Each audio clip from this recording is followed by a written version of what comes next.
que tu passes ta vie à chialer sur les réseaux. Mais qu'est-ce qui t'arrive toi? Mais tu veux quoi toi? Va te suicider.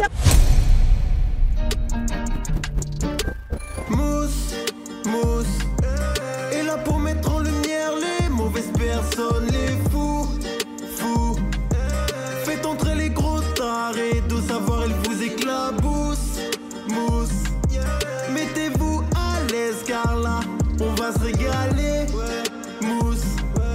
Abonnez-vous et likez si vous avez kiffé. Ouais, c'est Mousse, bienvenue aujourd'hui pour une nouvelle vidéo et j'espère que tout le monde va bien. Messieurs, dames, on se retrouve aujourd'hui pour la première vidéo de la série sur Ramos. C'est un sujet qui était noté dans ma liste de sujets et ce depuis un moment. J'en avais déjà parlé avec des abonnés en privé parce que c'est vrai que c'est un créateur de contenu qui m'a toujours dérangé. En fait, je me suis jamais vraiment intéressé à toutes les casseroles qu'il traînait. Moi, ce que je voyais, c'est le contenu qu'il proposait.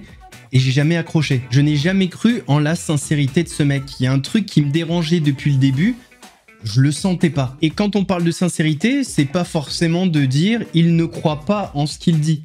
La sincérité aussi, c'est de se dire pourquoi il dit ça. Quel est le but? Est-ce qu'il est vraiment sincère dans sa démarche? Ou alors est-ce que la finalité, c'est à titre personnel? Et c'est ce point précis qui m'a toujours dérangé. Dans cette vidéo, ce que je vous propose, c'est qu'on revienne sur la vie de Ramos, comme j'ai l'habitude de le faire. Une première partie où on va un petit peu voir son histoire et au fur et à mesure, on va découvrir pas mal de casseroles. Je vous avoue que depuis que j'ai commencé mes recherches sur lui, c'est un vrai chantier. Il y a énormément de choses à voir, à découvrir. Donc, je vais prendre mon temps. Pour l'instant, je pense qu'on partira sur 2 parties. Peut-être qu'il en aura 3. Comme vous le savez, créateur de contenu, c'est pas mon métier. J'ai un métier à côté, donc j'ai pas un temps infini à consacrer aux vidéos. Mais ce que je vous promets, c'est que je vais faire au mieux pour pas que ça soit trop long et qu'il y ait trop de vidéos. Messieurs, dames, avant de partir pour cette nouvelle vidéo, c'est le moment de soutenir la chaîne et moi-même en mettant votre plus gros pouce bleu, votre meilleur commentaire, en boostant aussi la vidéo. Nouvelle fonctionnalité. Quand vous regardez la vidéo sur téléphone, en fait, en swipant sur la droite, au niveau de l'espace commentaire, vous avez une fonctionnalité, vous pouvez dépenser des points pour booster la vidéo. Et grâce à cela, vous pouvez aider la visibilité de celle-ci. Donc si vous avez envie de me soutenir, n'hésitez pas, c'est complètement gratuit. On n'oublie pas de s'abonner et d'activer la cloche pour ne pas rater les prochaines vidéos. On fait de même sur la chaîne secondaire, la chaîne Laurent Delamousse, où vous avez des vidéos d'actualité quasi quotidiennes. On me rejoint sur Instagram, sur TikTok, sur Twitch pour pas rater les lives du dimanche soir à 21h30. On va chercher à boire, manger, on se met à l'aise. Et moi, je m'occupe du reste.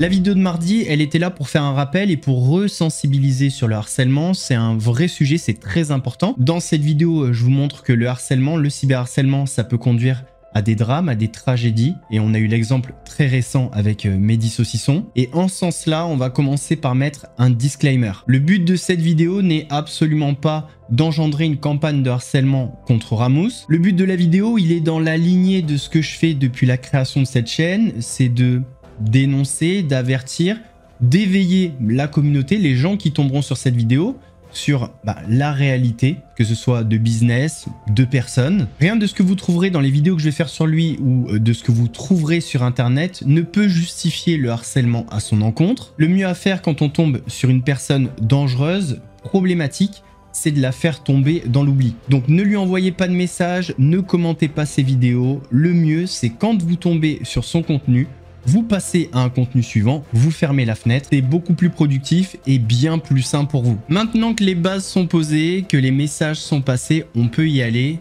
Qui est Ramos? Alors si j'avais écouté ChatGPT, j'aurais pu vous dire Heikel Laoni est né le 17 mars 1977 à Paris. Sauf que c'est faux et c'est là la limite de ChatGPT, faut pas tout croire ce que l'outil vous propose. Heikel Laoni est né le 1er septembre 1993 à Lyon. Vous êtes né à Lyon?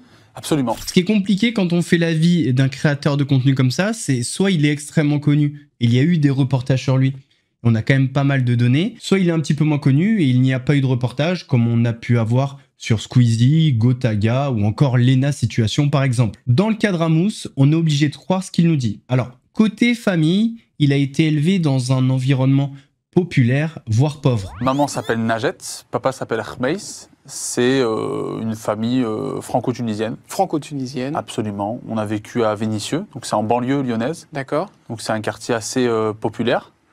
Enfance? Compliqué? Assez pauvre.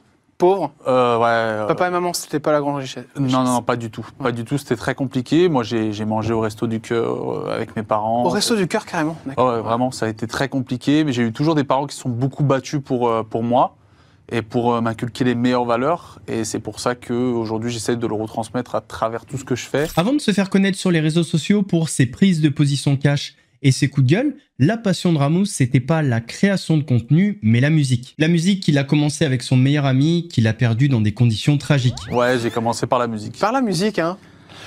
Oui, par la musique, parce que j'avais commencé avec mon meilleur ami, paix à son âme, qui est décédé. Et ça a été la personne qui m'a donné envie de faire de la musique. Il est parti de quoi, votre meilleur ami? Il a été assassiné en 2011. Ouais. Il a été assassiné d'une balle dans le thorax et découpé puis jeté dans le lac Netton, dans l'Ain. Ouais. Truc de fou.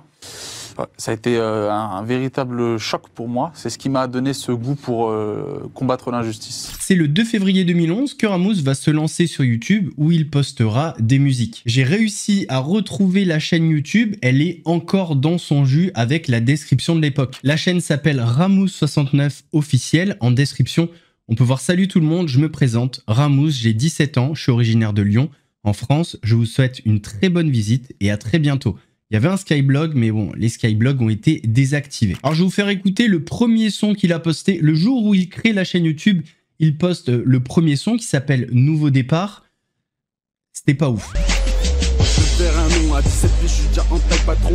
Je veux que dans 10 ans, on écoute encore mon son. JFD, on doit faire rapper. Je suis en mode Jackson, après ce son, les rages sont tous en mode Parkinson. Aïe! Les seuls featuring que je fais, c'est avec ma feuille et mon stylo. Les autres attendront, c'était pas là quand je comptais devant mon allée sans un rond. Quand on était zril, on criait dès que la Ford passait. Et c'est la festa à chaque fois qu'ils se mangeaient des pierres et qu'on espérait. RIP Jelali, Sahbi, on t'oubliera pas. On te pleura jusqu'au jour où on te rejoindra. Inch'Allah, même tes derniers instants, tu les as passés en te battant, en serrant les dents. Tu resteras à jamais un fier et valeureux combattant. À la mort de certains frères, j'ai changé. J'ai pris conscience que sur cette terre de rien, je devais me priver. À mon départ, je veux pas être déçu. Faut que mon son, les générations futures rappent et dansent dessus. Yeah, des erreurs j'ai fait, des gifs je donnais. Mais alhamdoulilah sur ma mère, ni la main ni la voix j'ai levé. La musique, ça a continué pendant un petit moment et pas que sur YouTube. On a pu l'entendre sur scène. Et c'était toujours pas ouf. C'était en 2013. J'ai réussi à retrouver une vidéo sur YouTube. Mes larmes coulent et le sang fait de même. Mon frère sache que la mort touche même les plus beaux comme les plus belles. J'ai grandi à Villecieux, donc la mort je la croisais même en sortant mes poubelles. Yeah, j'ai vécu les coups de couteau dans la tête, les braquages répétés. Les cicatrices sur mon visage ne sont pas dus au bouton d'acné.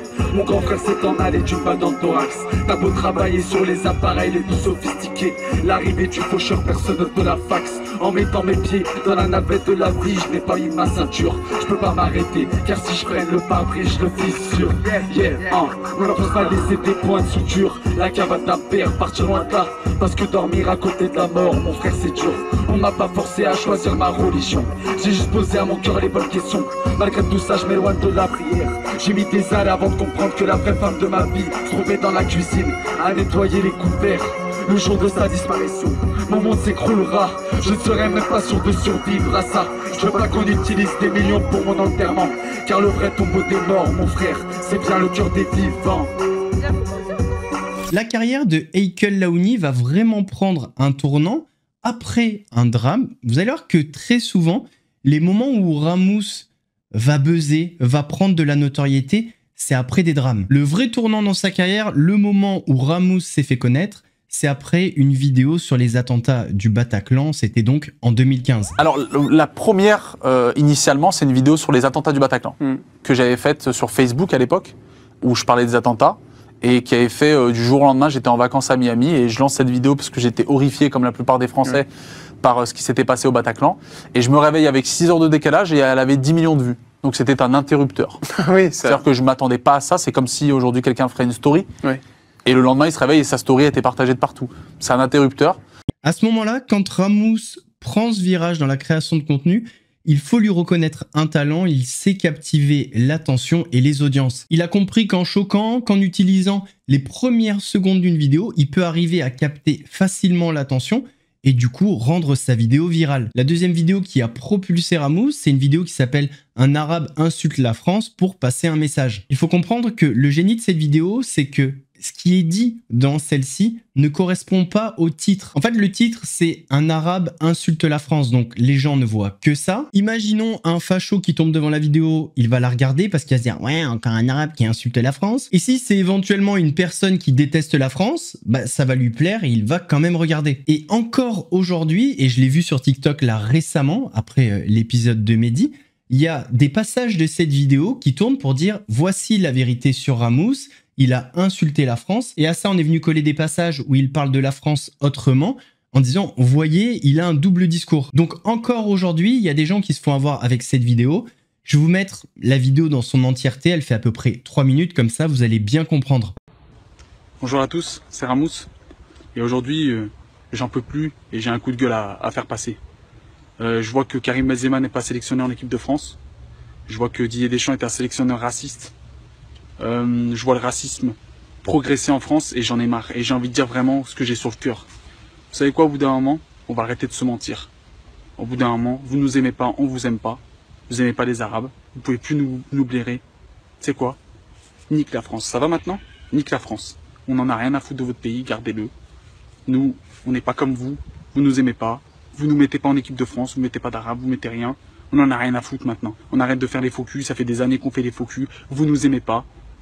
Au bout d'un moment, ça suffit, ça suffit. On dit ce qu'on pense et c'est comme ça, maintenant.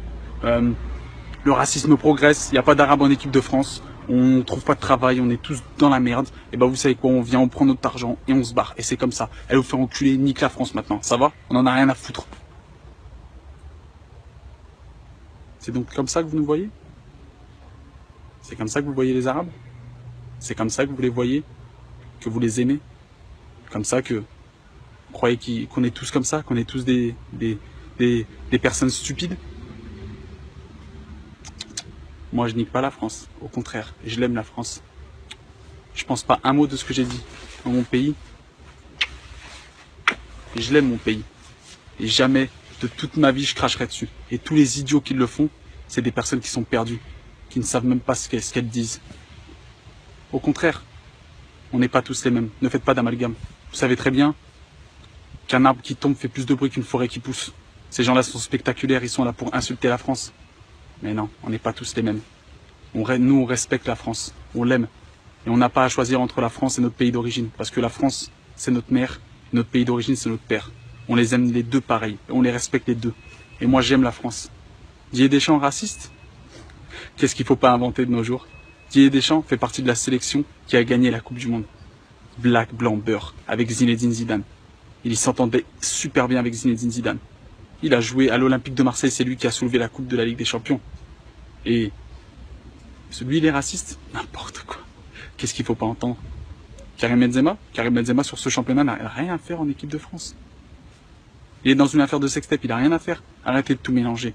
Et arrêtez de croire que tous les Arabes sont les mêmes, tous les Noirs sont les mêmes, tous les Blancs sont les mêmes. La France, c'est un pays varié, cosmopolite. Il y a des Blancs, des Noirs, des Jaunes, il y a de tout. Il y a des Arabes, de tout. Des Juifs, des musulmans, des personnes qui sont athées, des bouddhistes, il y a de tout. N'essayez pas de salir notre pays, on n'est pas tous comme ça. Et heureusement d'ailleurs. Moi j'aime mon pays, je le redis, fier d'être français. Et ceux qui sont pas d'accord, bah, ce ne sont que des idiots. Et tous ces partis extrêmes qui font la promotion de tout ça, qui font croire que tous les Arabes, tous les Noirs, tout ça, on est tous les mêmes, n'importe quoi. Voilà, c'était une vidéo de paix. J'espère que vous avez compris pourquoi j'ai fait cette vidéo dans cet esprit-là, parce qu'il y en a assez. Et j'aime plus que tout mon pays, et je continuerai de le crier haut et fort toute ma vie.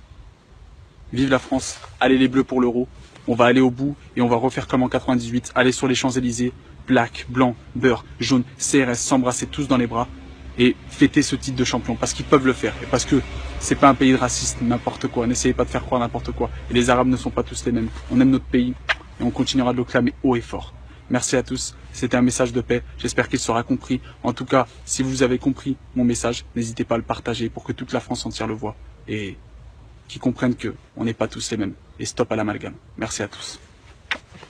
Maintenant qu'il commence à avoir une notoriété, une audience, il faut continuer dans la création de contenu et du coup trouver des sujets intéressants. La vidéo sur les attentats du Bataclan, ça avait grave marché. une vidéo sur les attentats de Barcelone. La vidéo « Un arabe insulte la France pour passer un message » avait bien marché. Du coup, il a pas mal surfé là-dessus en prenant des faits divers. Des racailles brûlent le drapeau français et cassent pour fêter la victoire. Le clip de rap pendait les blancs. Et des vidéos dans le style, il en a fait des tonnes, je vais pas toutes vous les montrer, sinon on en a pour 1 heure. Et c'est à cause de ces vidéos qu'on lui a reproché de se faire de la notoriété et de l'argent sur le dos de la communauté musulmane, parce qu'au final, il était en train de la stigmatiser. Et ce qui est venu donner du crédit au fait que Ramous vient taper sur l'islam en permanence, ce qui a eu pour conséquence de stigmatiser les musulmans dans le but de se faire de l'argent et gagner en notoriété, c'est un audio, vous allez voir, c'est édifiant. On sait, et je sais que tu parles avec la sorcière et que tu parles du temps. Sauf que moi, je vais te dire un truc clair et précis,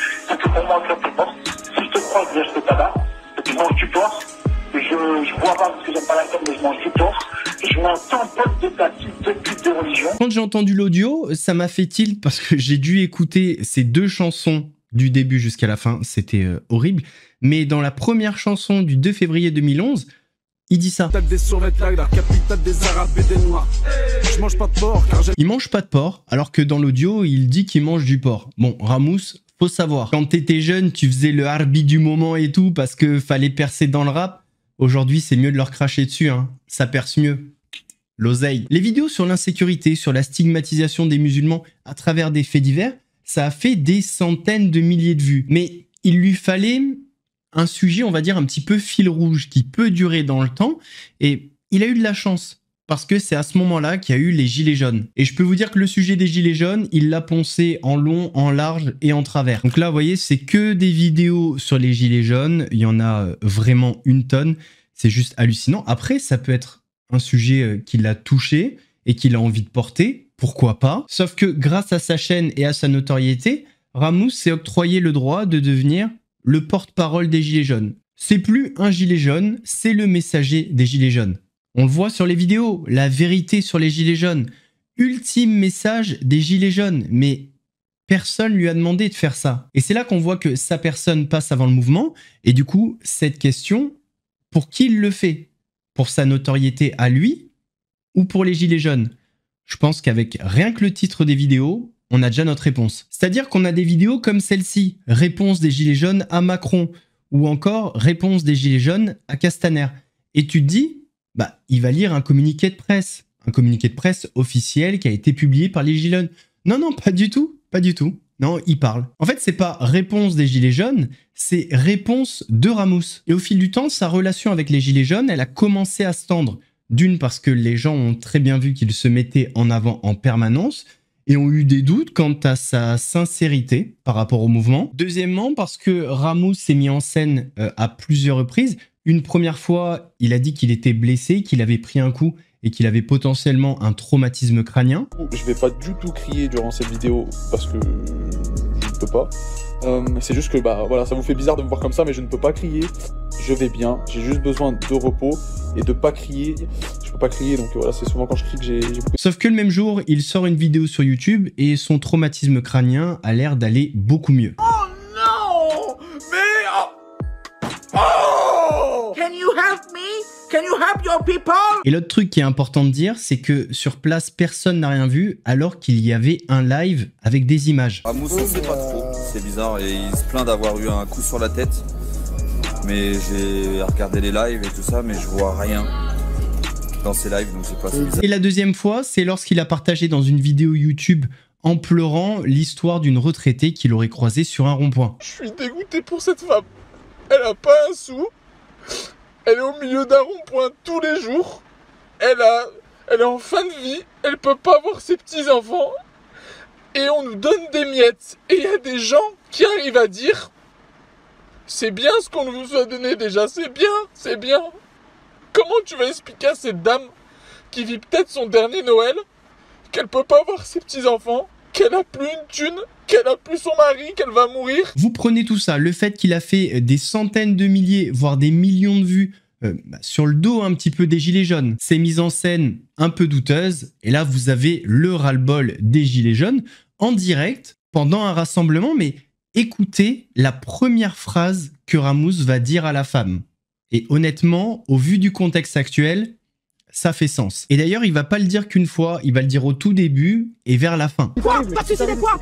Pourquoi t'es pas en train de chialer là? Mais chialer quoi? Parce que tu passes ta vie à chialer sur les réseaux. Mais qu'est-ce qui t'arrive toi? Mais tu veux quoi? T'as va te suicider. Allez. Mais quelle raison? Mais quelle raison? Mais sors un argument. Quel est ton argument? En quel honneur tu viens vers moi? Ouais. T'es une merde. Quel est ton argument? T'es une grosse merde, tu viens là, t'es juste parce que t'as juste envie de faire le... Peu importe la vidéo, peu importe le sujet, et c'est un truc qui m'a toujours alerté, qui m'a dérangé chez lui.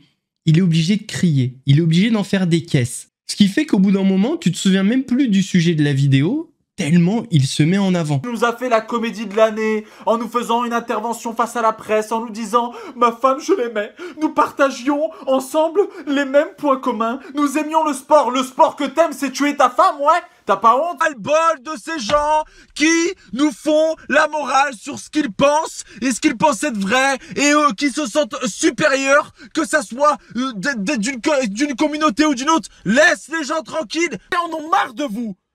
Arrêtez, vous prenez des mesures qui n'ont ni queue ni tête. Comment voulez-vous rassurer un peuple en disant que les écoles sont toutes fermées, mais que les transports en commun restent ouverts? Mais ça n'a aucun sens. Aucun sens. Les transports en commun sont fréquentés par des millions de personnes en France. Et vous fermez les écoles. Et il était temps. Il était temps. Et là encore, on est plutôt sur la forme, mais parlons du fond, les sujets des vidéos. Ramous est devenu au fil du temps le spécialiste pour se faire de l'argent sur la misère humaine. Il va faire énormément de contenu sur des personnes agressées, par exemple. Mais vous allez où à la source, comme ça, avec tous ces bagages? C'est pas des bagages, c'est des choses que j'ai trouvées dans les poubelles pour manger. Donc j'emmène un petit peu tout ce que je trouve. Ah, vous fouillez dans les poubelles pour manger? Bah oui. La galère, c'est la galère. C'est la galère. Et là, ça fait 8 jours, il y a 2 gamins, ils ont balancé mon vélo dans la Loire. Donc, des vidéos sur des faits divers dramatiques. Vous présente Thomas, 16 ans, assassiné de sang-froid par des monstres. Thomas a été tué à coups de couteau par des barbares alors qu'il était dans la fête de son village à Crépol, seulement 500 habitants. Et ces gens-là n'ont pas hésité à l'exécuter sur place. L'affaire Lola. Oye, mes francophones, c'est Ramous. Et je vous cache pas qu'aujourd'hui, comme beaucoup de personnes, je suis très ému. J'ai du mal à contenir mes larmes.